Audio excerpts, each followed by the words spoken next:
Bonjour à tous et bienvenue sur Guidance et Messages de vie. Je suis ravie de vous retrouver pour cette nouvelle vidéo hebdomadaire et elle va concerner la semaine du lundi 3 au dimanche 9 février. Non, 9 février, Rachel, c'est derrière février, stop février, mars 2025. On veut plus de février 2025.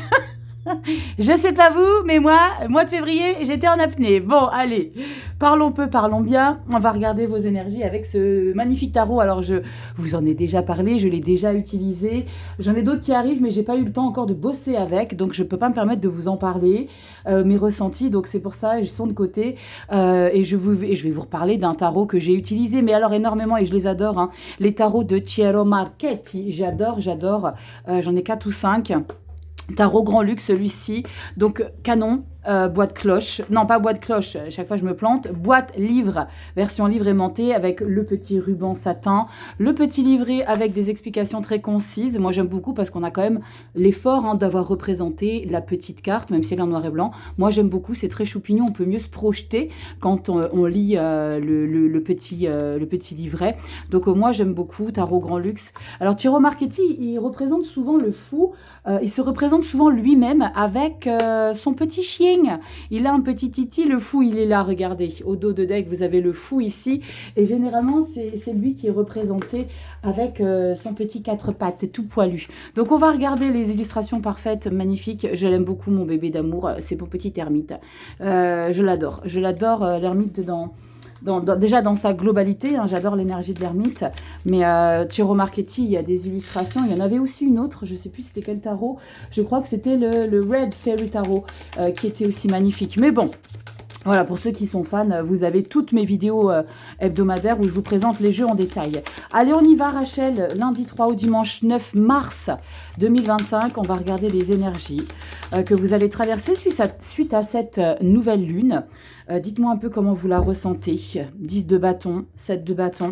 Une semaine où il est nécessaire d'entrer avec une certaine interaction vis-à-vis des gens qui seraient susceptibles de contrer peut-être nos avis ou de contrer nos envies de laisser derrière nous des fardeaux, des responsabilités qui ne sont plus les nôtres et de s'imposer. Bon, on va regarder si ces énergies de bâton ressortent. Alors, j'espère que vous avez bien dormi. J'espère que votre nuit s'est bien passée. Bon petit déjeuner à tous ceux qui ouvrent la lecture le matin au petit-déj. Merci infiniment pour votre fidélité, pour votre confiance, pour tous vos messages. J'essaye de répondre en ce moment, de prendre un peu de temps le soir, très tard, à répondre à vos commentaires sur les réseaux. Je peux vous assurer que c'est pas évident, mais vous prenez quand même le temps de m'écrire, donc j'essaye de prendre un peu de temps quand même pour vous répondre. Donc voilà, si vous n'avez pas de réponse, sachez que je vous lis tous, sachez-le. Allez, 5 cartes, Rachel, Tarot Grand Luxe, 5 cartes pour cette semaine. On va regarder ce qui ressort et vous savez que après on décrypte quand même avec un maximum de détails pour que vous vous sentiez concerné ou pas forcément. On n'oublie pas, hein, c'est toujours du général. Je m'adresse pas forcément à tout le monde. Hein, si ça vous parle pas, c'est qu'il n'y avait pas de message pour vous, mais tu le sais. Tu as tes vidéos qui sont déjà en ligne pour le mois de mars, ok? Tu n'as plus qu'à aller sur YouTube et regarder un petit peu ce que je te propose. Allez, je te recentre un peu plus ou pas? Pas trop, Rachel? Voilà, on y va. Allez, c'est parti. Je baisse un peu les violons, là, parce qu'on est surtout dans des basses. Comment c'est possible? Voilà, allez, on y va. Le dos de deck, je te le mets ici, je m'en servirai après. On y va, première synthèse, et après, on rentre en détail. Oh, mort et renaissance. Allez, hop, on y va. Rachel, c'est parti. Transformation, as d'épée, bam, magicien. J'adore. 6 de pentacle. Oh, putain, c'est pas possible. Wouh, la tour. Bon, ça dépote. Ça dépote, ça déconstruit, ça libère, ça transmute. On est dans une phase de changement, de transformation, de renouveau. On entre dans la lecture avec peut-être un point final à une situation qui a plus sa place dans votre vie. Quelque chose qui est peut-être lié en soi aussi. Vous savez, quand il y a des choses qu'on a fait par habitude ou parce que notre cadre de référence nous permettait de considérer que c'était normal. Et là, il y a comme un changement, un bouleversement. On a quand même 3 arcanes majeures très puissantes, hein. La mort et renaissance, le magicien et la tour. Évidemment, je vais les compléter. Je vais déjà les descendre. On va regarder un petit peu ce que ça a à nous raconter. Mais en tout cas, on sent que ça apporte une belle stabilité. Avec le 6 de Pentacle et 7 As d'épée, on sent que vous êtes à l'initiative de ce grand changement. Alors, comme je vous l'ai dit, c'est peut-être lié à une situation que vous avez besoin de modifier, de changer. Alors, on n'est pas forcément dans l'idée de la quitter, la situation, mais c'est de changer des grosses lignes, d'accord? C'est comme s'il y avait des résolutions qui ont été prises par rapport à cette situation, cet objectif ou votre manière d'être, parce qu'on a quand même un As d'épée, on est dans le mental, on est dans la conscience, on est dans l'intelligence des choses, on est dans la clarté de la situation. On sait exactement que, tu sais, des fois, tu te donnes un objectif et tu te dis, à cette période-là, je sais que ça va se passer. Tu ne sais pas pour quelle raison, mais c'est dans tes tripes. Et tu sais qu'à ce moment-là, c'est le bon moment. L'As d'épée, c'est ça. Tu prends une décision claire et nette, tranchante, radicale et irréversible pour engager quelque chose de nouveau. Alors, effectivement, le magicien, c'est quelqu'un qui a du talent, qui a du potentiel, mais il ne faut pas oublier que le magicien, il débute. C'est le premier arcane majeur. Donc, on y va après cette énergie de transition du fou, qui est cette phase de glissement entre une ancienne et une nouvelle situation. On a le magicien qui débute. Ensuite, les choses se préparent avec la papesse, l'impératrice, on met les choses en place sur un long terme. Vous voyez l'évolution. Là, le magicien, c'est quelqu'un qui sait, qui a les compétences et les capacités et qui a tous les éléments entre les mains parce que le magicien réunit les 4 éléments du tarot, pardon. Les deniers, les bâtons, les épées et les coupes.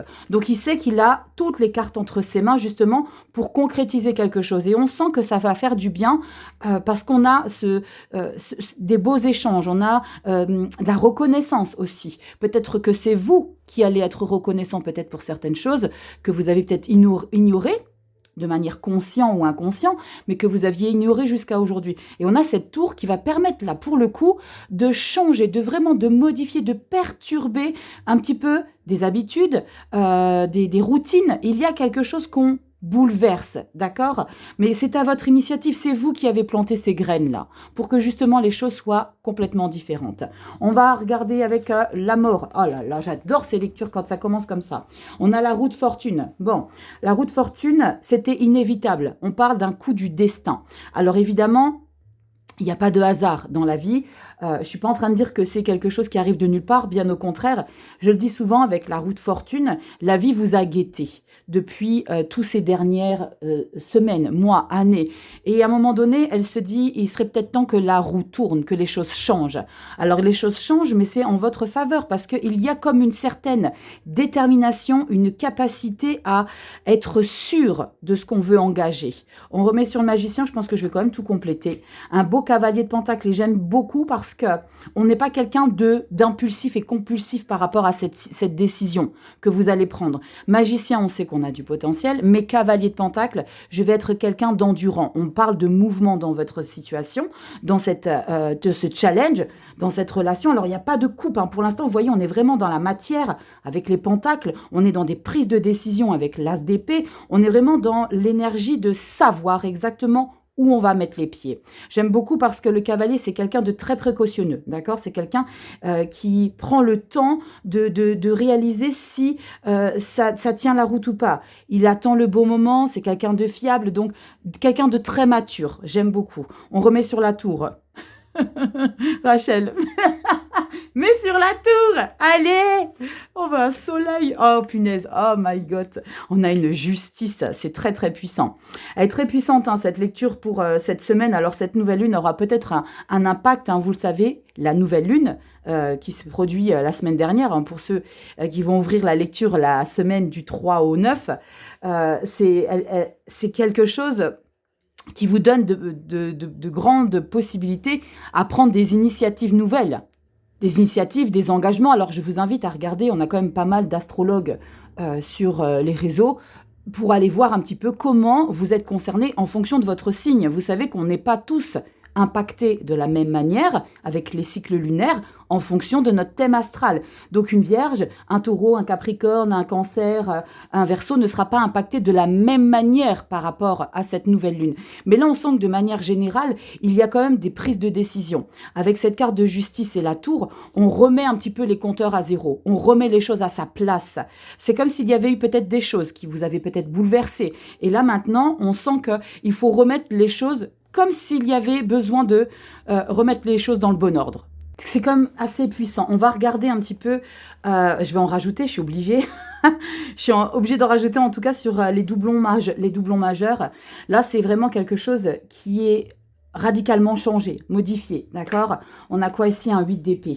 On craint un petit peu les conséquences de ce changement et on est dans un premier temps dans une certaine limitation mentale à avoir confiance en ce changement. On regarde ici la justice et la tour, on a un 4 de coupe. Il y a quand même... dans les coulisses, il y a quand même cette crainte par rapport à ce grand changement. Bon, ça concerne quelque chose qui vous passionne. Il y a l'idée vraiment de retrouver une harmonie. Il y a pour certains, alors ça ne parlera pas à tout le monde, pour certains, quand on voit un 2 de coupe, c'est l'idée de retrouver quelqu'un avec lequel on se sentait bien. Et là, on retente peut-être quelque chose, ou alors c'est peut-être par rapport à un projet qui n'avait pas abouti. Et là, cette fois-ci, je le remets en place, même si j'ai toujours des craintes. Pour d'autres, ça peut être l'idée de se retrouver soi, d'accord? De retrouver sa version authentique, qu'on considère authentique en cette période. Et je remets une centrale, on a le pendu. Donc prenez le temps de déguster cette transformation qui est en train de se passer. Ne vous affolez pas par rapport à ce changement, ne vous faites pas des plans sur la comète. Et il va être très important de visualiser la situation comme vous l'auriez peut-être jamais vue jusqu'à aujourd'hui. On a quoi à la coupe? Un 7 de pentacle, c'est très beau parce qu'on a de la récolte. Vous voyez, elle a son panier déjà plein, mais elle ne se satisfait pas du moyennement satisfaisant. Elle a besoin de plus, donc elle va un petit peu faire des stratégies, mettre d'autres choses en place. On va continuer à bosser, s'investir, peut-être pour une situation où vous retrouvez quelqu'un avec lequel on se sent super bien. Donc c'est comme je vous l'ai dit, soit c'est une situation, soit une relation. Et on a quoi derrière? C'est superbe, on a la carte de la force. La force, le courage, la détermination, patience également. La force est aussi une carte de patience, mais d'engagement. On a toutes les cartes en main ici pour traverser ce grand changement. Donc, ok, peut-être une petite crainte au niveau de vos capacités. C'est ok, on est tous dans le même bateau. Parfois, on a des vibes qui sont un petit peu plus down. C'est ok, on les accueille, mais vous avez les cartes en main pour justement dépasser ce qui va un petit peu perturber. Je vous fais des bisous, prenez soin de vous, likez, partagez, abonnez-vous.